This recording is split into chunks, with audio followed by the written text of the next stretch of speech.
কৈছা হাজৰিকা কি কৈছা আপোনাৰ মিছেছৰ চাকৰি ঘৰ মাটি প্ৰাইভেট কথাখিনি MLA ছাৰৰ লগত যে পাতিছিল মোক শুনিবলৈ নিদিতে বাহিৰলৈ পঠিয়াইছিল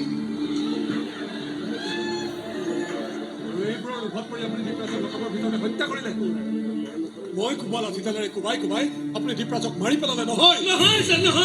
নহয় ছাৰ হেৰি হাজৰিকা আপোনাৰ লগত মোৰ এনেকুৱা কি ব্যক্তিগত শত্ৰুতা আছে আপুনি মোক এনেকৈ অপৰাধী বনাব বিচাৰিছে কৰিব ভালেৰে শুনিছো সত্যটো এফালৰ পৰা কৈ যাওক ছাৰ আপুনি এতিয়া মোক জোৰকৈ মিছা কথা কোৱাব নেকি পাহৰি নাযাব মই কিন্তু এজন পুলিচৰ চাকৰিয়াল হয় ছাৰা পুলিচ পুলিচ আরে তোর তোরা পুলিশ তোর ডিপার্টমেন্ট ভরি থাকে না